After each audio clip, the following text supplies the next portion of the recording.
അതിനിർണായകമായ ഒരു റിപ്പോർട്ട് അത് SITയുടെ കയ്യിലെത്തിയിരിക്കുന്നു. ഒരു തന്ത്രിയിൽ ഒതുങ്ങില്ല, ഒന്നിലധികം തന്ത്രിമാർ ഇതുമായി ബന്ധപ്പെട്ട് ഉടനടി തന്നെ അന്വേഷണ സംഘത്തിൻ്റെ വലയത്തിലാകും. എന്നാൽ ഇവിടം കൊണ്ട് അവസാനിക്കുന്നില്ല.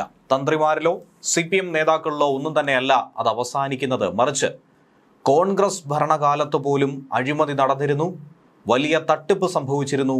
ഇത്രയും കാലം ആയുധമെടുത്തവർ ഇനി അഴിക്കുള്ളിലാകുമെന്ന് വേണം മനസ്സിലാക്കേണ്ടത്.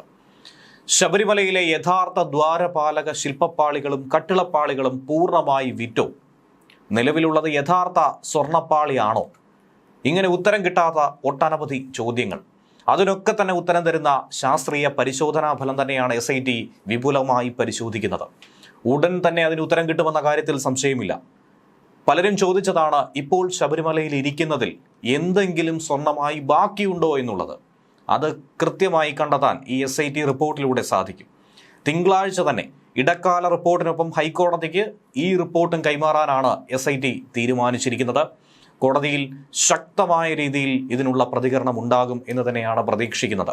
എന്നാൽ ഇതിനിടയിൽ ശബരിമല തന്ത്രി മഹേഷ് മോഹന്റെ പ്രത്യേക അന്വേഷണ സംഘം ചോദ്യം ചെയ്യുമെന്നൊരു സൂചന ഈ ഘട്ടത്തിൽ കിട്ടിയിരിക്കുകയാണ്. അതിന് വ്യക്തമായ കാരണവുമുണ്ട്. ശബരിമല കൊള്ളക്കേസിൽ പ്രതിയായി അറസ്റ്റിലായിട്ടുള്ള ഗോവർദ്ധന്റെ വീട്ടിൽ നടന്ന പൂജകളിൽ മഹേഷ് മോഹനർ നേരിട്ട് പങ്കെടുത്തുവെന്ന കണ്ടെത്തൽ SIT നടത്തിയിരിക്കുന്നു. അതിൻ്റെ ചില ചിത്രങ്ങളടക്കം ഏറെ നിർണായകമായി SITയുടെ പക്കലെത്തിയിരിക്കുന്നു. ക്ഷണക്കത്താണ് അതിനാധാരമായിട്ടുള്ളത്. മകരവിളക്ക് ഉത്സവത്തിൻ്റെ പ്രധാന ചടങ്ങുകൾ ഇപ്പോൾ സന്നിധാനത്ത് പുരോഗമിച്ച പശ്ചാത്തലത്തിൽ ഈ മാസം 20-ന് നടയടച്ച് അതിനുശേഷമായിരിക്കും ചോദ്യം ചെയ്യലിലേക്ക് പോവുക. തിങ്കളാഴ്ച ഇടക്കാല ഉത്തരവ് സമർപ്പിക്കാനിരിക്കുന്നു. അതിനുശേഷം ഹൈക്കോടതിയുടെ തന്നെ അനുഗ്രഹാശിസ്സുകളോടെ അടുത്ത അറസ്റ്റുകളിലേക്ക് കടക്കാനാണ് SIT നീങ്ങുന്നത്. നേരത്തെ തന്ത്രിമാരിൽ ഒരാളായിട്ടുള്ള കണ്ഠരര് രാജീവരെ ചോദ്യം ചെയ്ത ശേഷം പ്രത്യേക അന്വേഷണ സംഘം അറസ്റ്റ് ചെയ്തിരുന്നു. നിലവിൽ ശബരിമലയിലെ ഈ ഉത്സവകാല ചടങ്ങുകൾക്ക് മുഖ്യ കാർമ്മികത്വം വഹിക്കുന്നത് മഹേഷ് മോഹൻരാണ്. ഗോവർദ്ധന്റെ വീട്ടിൽ നടന്ന ചില പ്രത്യേക പൂജകൾക്ക് തന്ത്രി തന്നെ നേരിട്ടെത്തി എന്ന തെളിവാണ് അന്വേഷണ സംഘത്തിന് കിട്ടിയിരിക്കുന്നത്. ഈ സാമ്പത്തിക ആത്മീയ ഇടപാട്, അതിലെന്താണ് തന്ത്രിയുടെ പങ്ക്? നിരവധി ദുരൂഹതകൾ ഇതിന് പിന്നിൽ ഒളിച്ചിരിക്കുന്നു. അതൊക്കെ മറനീക്കി പുറത്തു വരുമെന്നാണ് SIT കരുതുന്നത്. ശബരിമല തീർത്ഥാടനം അതിൻ്റെ അവസാന ഘട്ടത്തിലെത്തി നിൽക്കുന്ന ഈ സമയത്ത് തന്ത്രിക്കെതിരെയുള്ള ഈ നീക്കം ദേവസ്വം ബോർഡിനെയും ഭക്തരെയും ഏറെ ആശങ്കയിലാഴ്ത്തിയ ഒരു വിഷയം തന്നെയാണ്. 20-ാം തീയതി മകരവിളക്കിൻ്റെ പൂജകളൊക്കെ തന്നെ അവസാനിപ്പിച്ച് നടയടച്ച് തന്ത്രി മലയിറങ്ങും. ഉടനടി തന്നെ ആവശ്യം SIT മുന്നോട്ട് വെക്കും. ഹാജരാവുക എന്ന നോട്ടീസായിരിക്കും ആദ്യം അന്വേഷണ സംഘം നൽകുന്നത്. മറ്റൊരു തന്ത്രിയായ കണ്ഠരര് രാജീവരനെ ചോദ്യം ചെയ്യുകയും പിന്നീട് അറസ്റ്റ് രേഖപ്പെടുത്തുകയും ചെയ്തതിന് പിന്നാലെയാണ് മഹേഷ് മോഹൻർക്കും കുരുക്കായി ഇത് മാറുന്നത്. കേസിൽ വലിയ തോതിൽ തന്നെ ഗൂഢാലോചനയുണ്ട്. ഇതൊക്കെ തന്നെ പുറത്തു കൊണ്ടുവരേണ്ടതാണ്. അതിനായി തന്ത്രിയെ തന്നെ നേരിട്ട് ചോദ്യം ചെയ്താൽ മാത്രമേ ആ മറ നീക്കുകയുള്ളൂ. നേരത്തെ അറസ്റ്റിലായവരിൽ നിന്നും കിട്ടിയ വിവരങ്ങളുടെ അടിസ്ഥാനത്തിൽ കൂടുതൽ തെളിവ് ശേഖരണത്തിനാണ് ഇപ്പോൾ SIT കടക്കുന്നത്.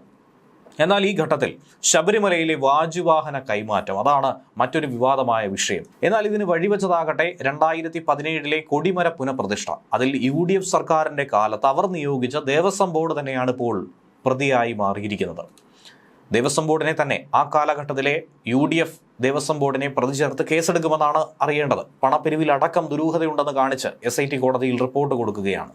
അന്വേഷണം വഴിതെറ്റിക്കാൻ മുഖ്യമന്ത്രിയുടെ ഓഫീസ് നിരന്തരമായി ഈ കേസിൽ ഇടപെടുന്നുവെന്ന ആരോപണമാണ് ഈ ഘട്ടത്തിൽ പ്രതിപക്ഷ നേതാവ് ഉയർത്തുന്നത്.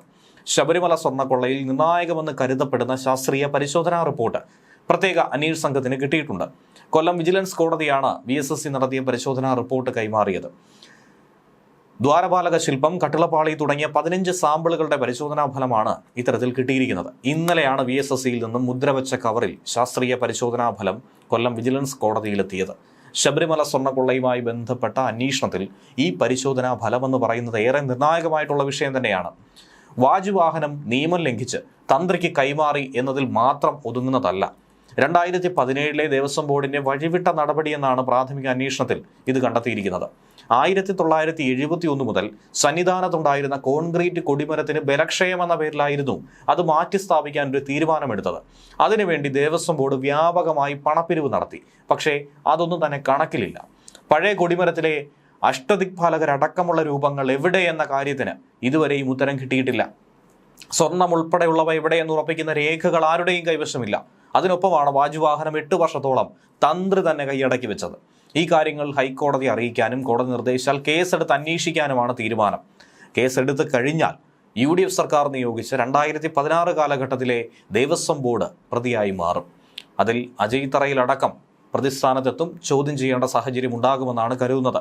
എന്നാൽ ഇത് അന്വേഷണം വഴിതെറ്റിക്കാനുള്ളൊരു നീക്കമെന്നാണ് പ്രതിപക്ഷ നിരയുടെ ആരോപണം. സ്വർണം പൂശിയ ചെമ്പ് പാളികളുടെ പരിശോധനാ ഫലവും അന്വേഷണ സംഘം കൈമാറിക്കഴിഞ്ഞു. പാളികൾ മാറ്റിയിട്ടുണ്ടോ? പഴയ പാളികൾ നീക്കം ചെയ്ത് പുതിയ പാളികളിലാണോ സ്വർണം പൂശിയത്? പഴയ പാളികൾ ഇപ്പോഴും സുരക്ഷിതമാണോ? ഇങ്ങനെയുള്ള പലവിധ വിഷയങ്ങൾ അറിയാൻ വേണ്ടിയാണ് ഈ പരിശോധനാ ഫലം നടത്തിയിരിക്കുന്നത്. അതിലൊരു വ്യക്തത കിട്ടുമെന്ന് അന്വേഷണ സംഘം തന്നെ പറയുന്നു. ഈ റിപ്പോർട്ട് വിശദമായി പഠിച്ച് പരിശോധിച്ച് തുടർ നടപടികൾ സ്വീകരിക്കും. കോടതി ഇനി ഈ മുദ്രവെച്ച റിപ്പോർട്ട് തുറന്ന് പരിശോധിക്കുന്നതായിരിക്കും. റിപ്പോർട്ടിന്റെ ഉള്ളടക്കം പൂർണ്ണമായോ ഭാഗികമായോ പ്രോസിക്യൂഷനും പ്രതിഭാഗത്തിനും കൈമാറും. ശാസ്ത്രീയ പരിശോധനയിൽ സ്വർണം നഷ്ടപ്പെട്ടതായി സ്ഥിരീകരിക്കപ്പെടുന്ന പക്ഷം കേസിലെ ക്രിമിനൽ കുറ്റങ്ങളൊക്കെ കൂടുതൽ ശക്തമാകും. സ്വർണം നഷ്ടപ്പെട്ടു എന്ന കാര്യം ബലപ്പെടും. അധിക വകുപ്പുകൾ ചുമത്തപ്പെടുകയും മറ്റ് നടപടികളിലേക്ക് കടക്കാൻ SITക്ക് കുറച്ചുകൂടി ഒരു അധികാരം ലഭിക്കുകയും ചെയ്യുമെന്നാണ് സൂചന കിട്ടുന്നത്. 19-ാം തീയതി ഹൈക്കോടതിയിൽ കൈമാറുന്ന ഈ അന്വേഷണ പുരോഗതി റിപ്പോർട്ടിൽ ശാസ്ത്രീയ അന്വേഷണ ഫല റിപ്പോർട്ടും ഉൾപ്പെടുത്തിയായിരിക്കും നൽകുക. സ്വർണ്ണപ്പാളികൾ മാറ്റിയിട്ടുണ്ടോ? ഇപ്പോഴുള്ളത് പഴയ പാളികളാണോ? പാളികളിലെ സ്വർണത്തിന്റെ അളവ് എത്രയാണ്? ഇങ്ങനെയൊക്കെയുള്ള ഹൈക്കോടതിയുടെ ചോദ്യങ്ങൾക്ക് കൃത്യമായ ഉത്തരം ഇതിലുണ്ട് എന്ന് തന്നെയാണ് മനസ്സിലാക്കേണ്ടത്. അതേസമയം മറുഭാഗത്തൊരു ചോദ്യചിഹ്നമായി നിൽക്കുന്ന മുൻ ദേവസ്വം ബോർഡ് അംഗം KP ശങ്കരദാസ് എന്താണ് എന്നുള്ളതാണ് ഇപ്പോഴത്തെ പ്രധാന ഒരു വിഷയം. തിരുവനന്തപുരത്തെ സ്വകാര്യ ആശുപത്രിയിൽ റിമാൻഡിൽ കഴിഞ്ഞ മുൻ ദേവസ്വം ബോർഡ് അംഗത്തെ തിരുവനന്തപുരം മെഡിക്കൽ കോളേജ് ആശുപത്രിയിലേക്ക് മാറ്റുമെന്നാണ് കരുതുന്നത്. ശങ്കരദാസിനെ സ്വകാര്യ ആശുപത്രിയിൽ നിന്നും തിരുവനന്തപുരം മെഡിക്കൽ കോളേജിലേക്ക് മാറ്റാമെന്ന് ജയിൽ ഡോക്ടർ തന്നെ നേരത്തെ റിപ്പോർട്ട് കൊടുത്തിരുന്നു. ഇതിന്റെ അടിസ്ഥാനത്തിലായിരിക്കും അങ്ങനെ ഒരു നീക്കം നടത്താൻ ഒരുങ്ങുന്നത്. എന്തായിരുന്നാലും ഏറെ ആകാംക്ഷയോടുകൂടി തന്നെയാണ് ശബരിമല സ്വർണ്ണപ്പാളി കേസിനെ ഏവരും ഉറ്റുനോക്കുന്നത്. പ്രതീക്ഷിക്കാത്ത പലരും ഇതിൽ പ്രതികളായി മാറുമെന്ന കാര്യത്തിൽ തർക്കമില്ല. ഇനിയും നിരവധി ആളുകൾ അഴിക്കുള്ളിലാകാനുണ്ട്, നിരവധി പ്രതികളിലേക്ക് എത്തിച്ചേരാനായിട്ടുണ്ട്. അതിനുള്ള അന്വേഷണം ശരിയായ ദിശയിൽ തന്നെയാണ് മുന്നോട്ട് പോകുന്നതെന്നാണ് SIT എടുത്തു പറയുന്നത്. ഇനി ഹൈക്കോടതിയിൽ എന്ത് സംഭവിക്കും? തിങ്കളാഴ്ച എന്തായിരിക്കും കോടതി പറയുന്നത് എന്നുള്ളതാണ് ഉറ്റുനോക്കുന്നത്. ന്യൂസ് ഡെസ്ക് മലയാളി വാർത്ത.